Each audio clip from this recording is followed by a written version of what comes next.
Bon, pour notre deuxième vidéo d'introduction à Scratch. Donc là, on a notre lutin, on veut le faire bouger. Donc, je vais commencer en prenant mon bloc de programmation ici, avancé de 10. Et puis, je vais cliquer deux fois dessus. Donc, clic, clic. On peut voir qu'il bouge de 10 pixels à chaque fois. 10 pixels, ça c'est, on peut l'éditer. Je pourrais mettre 100. Et puis, ça fonctionnerait aussi. Il avancerait juste de plus grande distance. Mais c'est beau, mais dans un programme, ça fonctionne pas. Il est pas attaché à rien. On peut pas. On n'aurait pas besoin d'un ordinateur s'il fallait manuellement peser sur 10. Je prendrais un bout de papier, je le ferais avancer. Euh, Là maintenant, je veux que ça soit automatique, je veux que ça soit informatisé. Donc, on va tomber dans nos conditions de départ.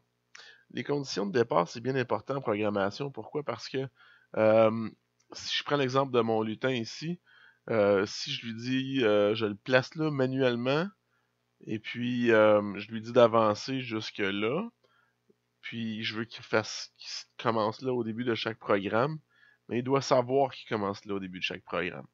Fait une chose que je vais faire, qui va être commun à tous les lutins, c'est que je vais venir placer ça ici. Qu'est-ce que ça fait, ça? Ça fait que si je mets un autre lutin, par exemple l'avion ici, ok? On peut voir que dans l'onglet script, quand je clique sur les différents lutins, le code change. Tu vois, lui, j'ai pas mis de code encore. Lui, il y en a.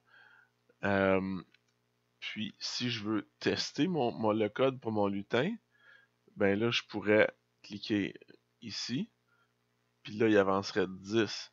Mais l'avion n'avance pas de 10 parce que je clique là, puis lui, il n'a pas le même code. Mais regarde, même si je le copie comme ça, là maintenant, les deux ont le même code. Si je clique ici, il y a juste le lutin 1 qui bouge, mais si je vais là et je clique, les deux bougent en même temps. Donc, en utilisant le drapeau vert, c'est une façon que les programmes de tous les lutins commencent en même temps. Donc ici, je vais juste right-cliquer dessus, supprimer. Bon, je reviens avec mon lutin 1. Là, qu'est-ce que je vais vouloir faire? Ben, je vais vouloir lui donner une condition de départ ici, un endroit pour commencer. Donc, je vais, comme j'ai expliqué au premier vidéo, je le déplace à un endroit que je veux l'avoir et mes chiffres vont être automatiquement changés ici. Donc, au départ de mon programme, mon lutin 1 s'en va se placer là. Après ça, il va avancer de 10 pas.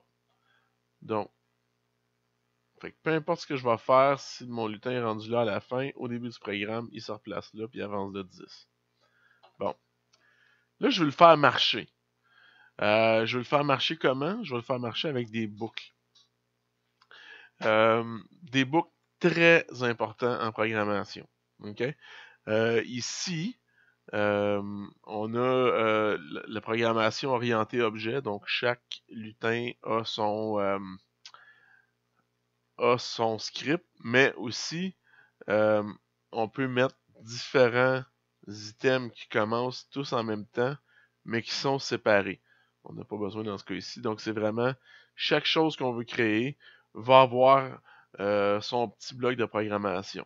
Si on fait de la programmation qui est plus standard, qui est plus comme ça se fait depuis longtemps, tout programme a une boucle principale dans laquelle elle circule. Une boucle, c'est quoi? C'est une série d'événements qui défilent. Une fois qu'on arrive à la fin, on remonte en haut puis on recommence. OK? Dans ce cas ici, c'est un petit peu moins visuel comme ça, on voit pas bien notre boucle, mais si on utilise les boucles qui sont disponibles dans Control, on voit bien que si j'utilise ici répéter 10 fois, ben, à la fin qui va avoir avancé de 10 pas 10 fois, il va recommencer au départ. Donc, je vais essayer ça, voir. Poup. Donc là, il a avancé 10 fois de 10 pixels, puis il est remonté en haut. Puis là, vu qu'il y a juste 10 fois, ben, il a arrêté après 10. Donc, on aurait pu aussi lui dire répéter jusqu'à temps que quelque chose arrive. Là, quand on va être plus tard dans le module, on va pouvoir utiliser ça. Donc, répéter 10 fois, puis aussi répéter indéfiniment. Donc, répéter indéfiniment, Si je fais ça comme ça, il va se placer, puis là, il va coincer là. Donc, ça, c'est des boucles.